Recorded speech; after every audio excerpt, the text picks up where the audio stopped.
E aí, pessoal, sejam muito bem-vindos a mais uma análise explicativa trazida para vocês pela Ford College. Bom, no nosso último encontro a gente mergulhou fundo nas teorias de eficiência e nos modelos de custo, certo? Mas hoje a gente vai colocar a mão na massa. Nós vamos sair da prancheta de projetos e da teoria limpinha e vamos focar na medição empírica e real dos custos de transação. É a hora do nosso laboratório prático. O nosso roteiro de hoje é bem direto. Vamos passar pela ciência da medição, montar nossos laboratórios locais, definir os padrões de transação, entender o processo de normalização, analisar a nossa tabela comparativa e, por fim, lidar com as variações.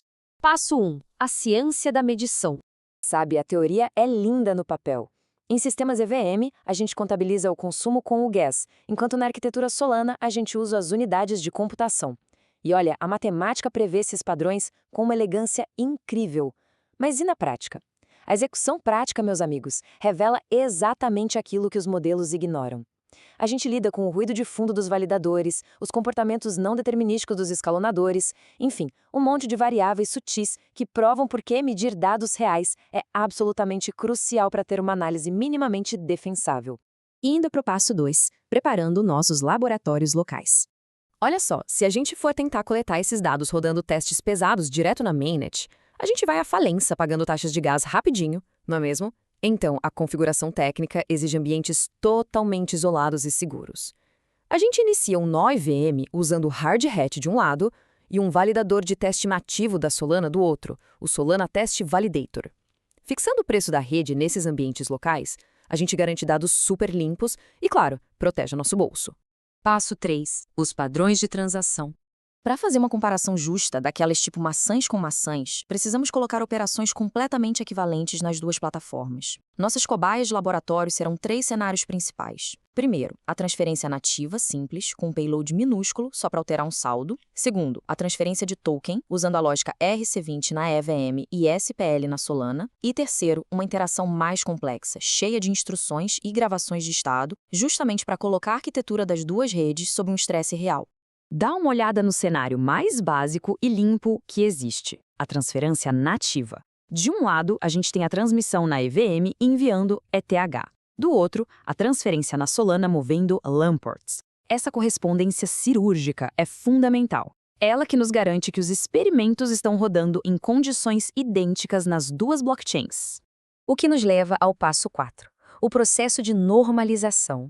Pessoal, tentar comparar o gás bruto do Ethereum direto com as unidades de computação da Solana não faz sentido, são grandezas totalmente diferentes.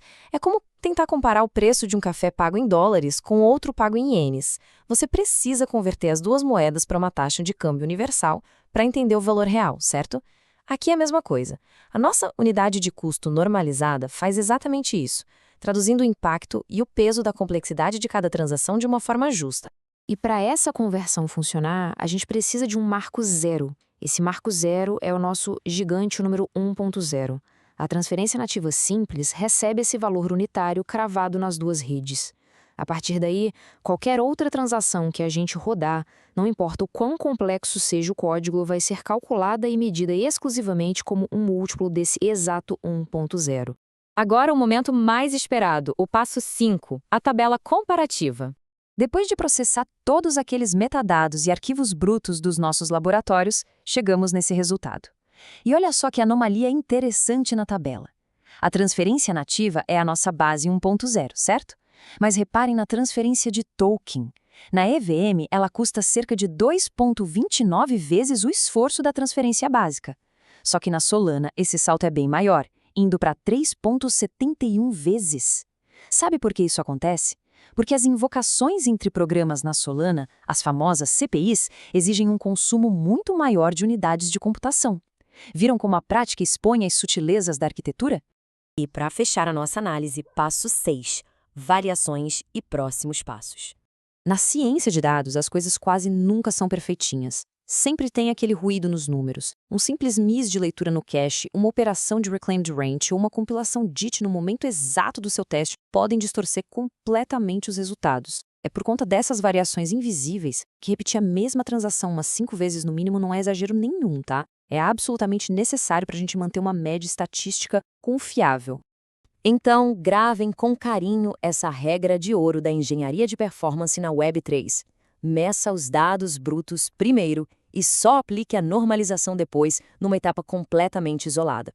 E documente tudo. Sem rastrear os hashes e os tempos das operações, os seus dados de laboratório perdem totalmente a utilidade para qualquer otimização no futuro.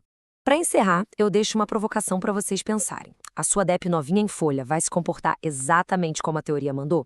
Ou vai trazer umas surpresinhas quando cair na prática caótica da rede principal? Medir de forma empírica é o verdadeiro divisor de águas aqui.